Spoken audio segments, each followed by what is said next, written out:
Okay, so today we're taking a look at the Parkside Lidl's hot glue gun. Now this is the low wattage 5 watt glue gun. They do have this one's appeared a couple of times. They have, I think it's next week or the week after, they've got a higher wattage one. I think it is 25 watt or something like that. Gun. It's a higher wattage one than this, and it's got a stand. It's kind of like a charging one that you stick on the stand. It heats it up, then you take it off the stand and use it. With this one is corded. I think they're both the same price. This was $7.99, and I think the one that they've got, which is a higher wattage, is $7.99 as well. Or this could have been. I think this could actually have been $5.99. I think, if I can remember. So it might be a little bit cheaper, you know, around about the same price anyway, really. So it's not that big of a deal. Obviously, the only difference is what your application is, what you're going to be using it for. For me, that would be.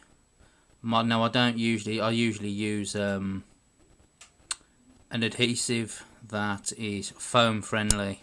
It's designed for that.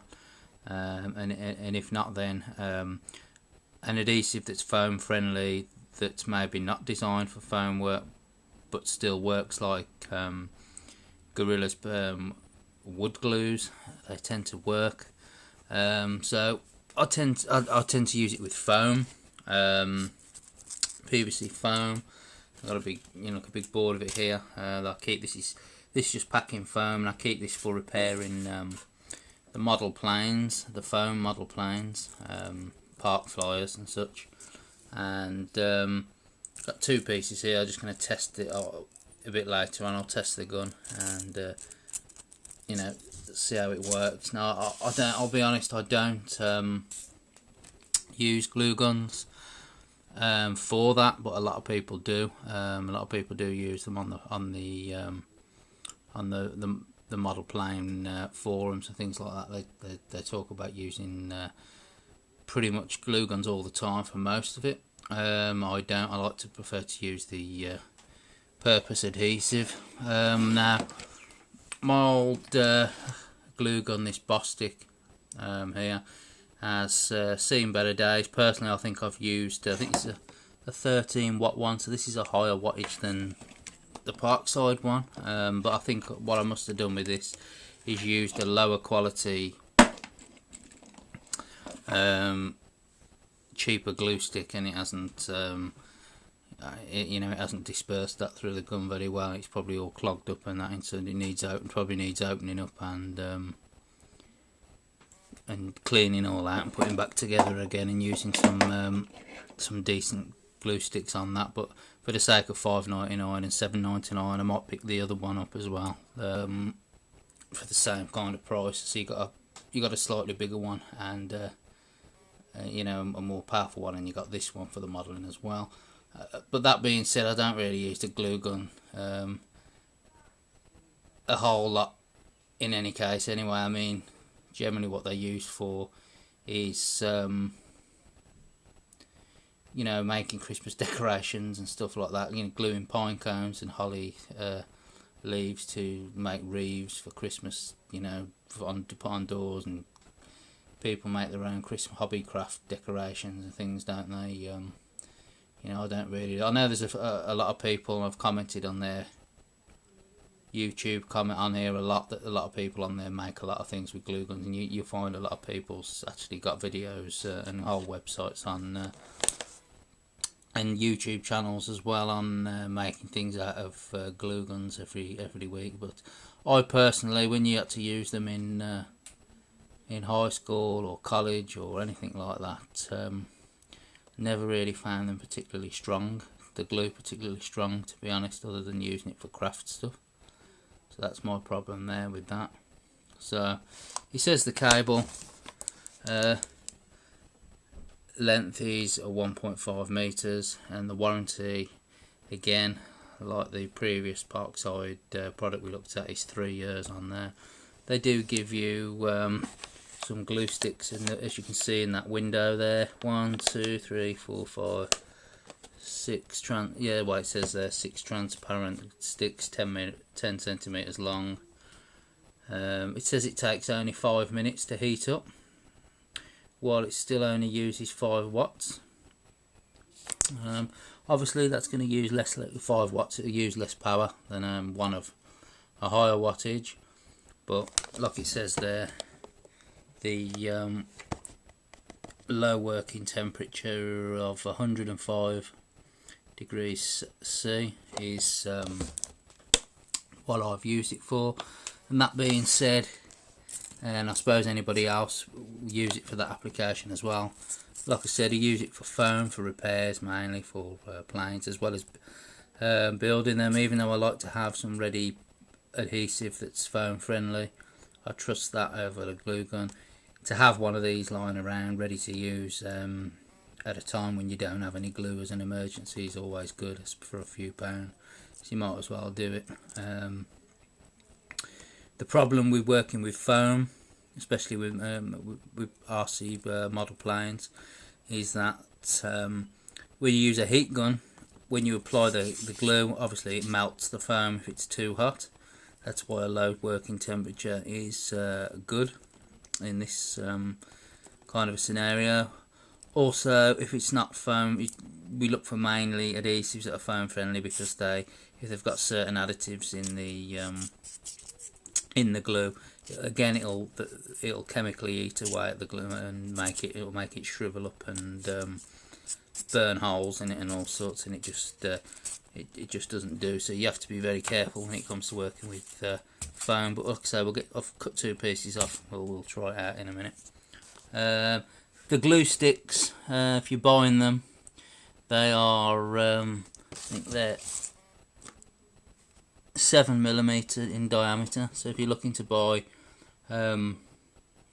new glue sticks, they are 7mm diameter. I think the other glue gun that they've got coming out in the next couple of weeks is 11mm diameter sticks, so they don't take the same sticks from what I've read of the preview of it before it comes in. So it says it stays upright, it's got its own folding stand, which it does have, and of course they've included some sticks with you to get you going. Now they did sell glue sticks for it there as well. They do say here that they're 7mm glue sticks are PNK PZ3B2. Obviously they're not going to be in stock there all the while. There was some in at the same time that these came in, and there was also some glittery glue sticks with glitter in, so the glue comes out all glittery and all that as well there. But I think there was only the glittery sticks there when I went and got this, so I didn't chuck any extra in. But you can always go on eBay and find some glue. If you can't find none on there, and you just search on the internet, I'm sure you'll find some for with a 7mm diameter. So I mean, like I say, they're on the box. It just is showing you basic arts and crafts, you know, that you can do. The same old, you know, like I've just basically gone over, basically gluing things on there and artwork and things and Christmas decorations and all sorts of applications like that. Comes in its packet like that. The glue stick's loose on the front, and the cable wrapped around the back. Let's have a look at the gun. I will also add that another good use for a glue gun is mainly probably what my old one was used for when I did use it, is when you're soldering and things like that on certain printed circuit boards. Sometimes on a printed circuit board something needs to be held down and glued in place, and you can use you know, obviously use glue gun for things like that, as I'm sure some people will be aware. So it's another good use for an actual proper use for a glue gun. instead of building I don't know, peg guns that will fall apart after 3 uses, like you see on various YouTube channels and things like that. So you get your fold down stand at the front. It's a little bit of resistance and it flicks. You do have to give it a little bit of flicks back, but you do give it a bit of resistance and it locks in place. You got a big old trigger that feels a bit like a scale electric. Anybody ever remember the scale electric and the triggers on the scale electric? Exactly the same feel as well on there. You've got a nozzle that actually does have the metal tip, so even though it's low working temperature, you will actually have to watch it's not coated. You will have to watch touching on the actual foam. If you're using it for foam, then it doesn't burn or start to melt the actual foam itself. And as you can see, the tip on that one looks pretty much identical, but that rubber coating actually peeled away, probably melted over time and just peeled weared off.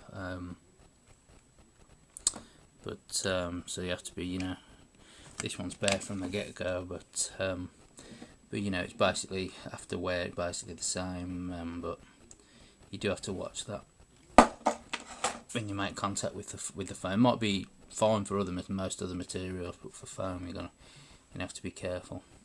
See how it does heat up. Again, it's the usual colour scheme: the green and the red and the black, the same as what we saw on that garden, the garden bush and hedge trimmer that I looked at before. You got your so if we plug that in, and I'll cut back and we'll take a look at how it glues. So feeding the glue gun is the same as most other glue guns. As you can see, when you pull the trigger, you got this red piece in here which forces the glue stick further and further down as it melts, and so on. But you've also obviously, if you put it in, we'll actually get it. We'll put it in. Let's get it on. So you just push it in, and you feel a little bit of resistance in there, and you'll just push it, and it'll force the glue down. So we'll leave that to heat up. What actually happens is eventually you force that down into being heated, and the glue comes out the end. If you really didn't have a clue. Right, okay, it's had the allotted 5 minutes heat up time. So what it says in the instruction book and on the box. So we're going to give it a try. Just going to push that, edge that a little forward. I don't want to do it too much because you can see it's already gone. The stick's already gone in past the pretty much. It's in line with the back now of the so that's relatively saying that the glue stick's about there, mirroring it against there. So what you don't want to do is push it in too much too quickly, and then you end up, you think it's not melting, then all of a sudden you have a sudden let's get it on, sudden rush at the end, and you don't want that. So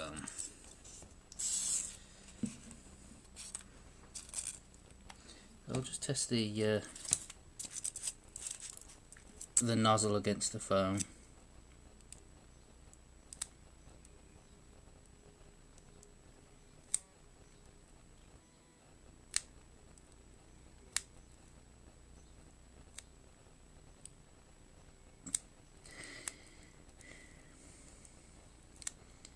if you really press against it, it does depress the foam a little bit, probably together with the heat, but it doesn't damage it. Doesn't damage it significantly. But I would be very, very careful holding it down on it. I'll leave it there for a prolonged time and I'll see what happens. Again, you've got a slight deep press, which is probably from working with the heat as well. Oh, there we go. We get some glue shoot out. So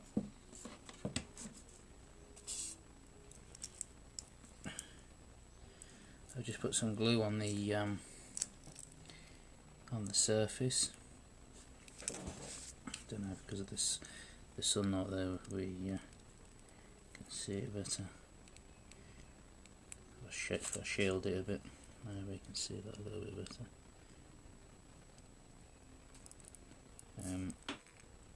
All I'll say is that the actual glue hasn't melted the foam in any way, or shrunk the foam in any way. What I will do now is I'll put some more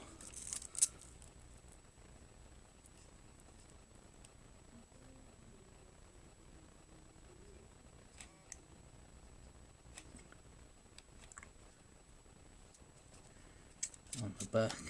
I'll stick the other piece to that. I'll just leave that to dry, to glue together for a bit, and then I'll test the bond. Don't expect it to be too tough. Like I say, I've always been a little skeptical about just wipe the drip off the bond. I've always been a little bit skeptical about the bond of glue gun glue, especially on foam model planes. I can just, if you see how fast that they actually fly, nowadays with brushless motors and the LiPo batteries, etc. All these people that say they build their planes almost exclusively using it instead of a specially formulated adhesive. I've just got visions of their planes just flying apart, falling apart in mid-air, and wings falling off and all sorts of stuff with this kind of stuff. So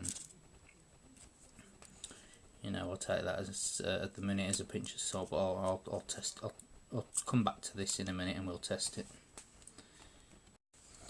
So if we cut back now, we've left this to dry. Zoom in a bit.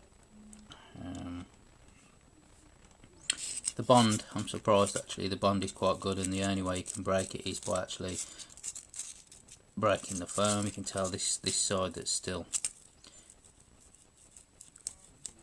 glued, again, it's only the foam that you're going to break. See, there we go. We've only been able to sever that by breaking and lifting up a layer of digging out a layer of the foam. Take a look at the side that we pulled it from. You can see that the foam is still along the surface and the glue is still under there. So quite surprised actually. You have to really dig that out to get the glue back off. That is the glue inside the 2 layers of foam. So quite surprised. Again,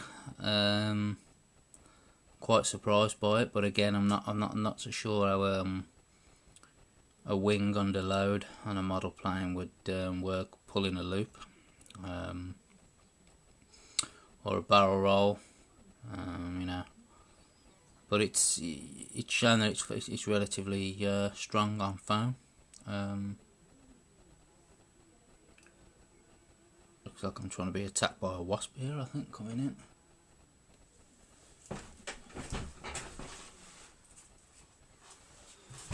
in. So yeah, I mean, like I say, real world uses for a glue gun as well. No reason why, as long as the glue melts and it comes out, there's no reason why it shouldn't be work. You know, for printed circuit boards for gluing stuff down on there, and things like this working modelling with the planes, and it does work well with foam. It doesn't melt the foam, doesn't shrink the foam. And of course you can always use it for those other things like gluing a pine cone to a wreath and spray painting it gold, if you really want to do that. But yeah, so that's the Parkside PNKP 105B1 5-watt low temperature glue gun. Like I say, I might take a look at the other 25-watt one. I think it is. If it's out within the next 2 weeks, that's if I can manage to pick one up. I'm not going to be too disappointed if I can't pick one of those up, because you know this, and I've got the old one as well. If I want to clean that out, it's I don't really use them a whole lot, but for $7.99, you know, it's worth having both options. You never know, you might want to glue something together that might, you know, need a better need a bit more glue, and you know, a hotter working temperature won't really make much of a difference. To have the both options there for the sake of a few pound, you know, you got the best of both worlds, I suppose, in that sense.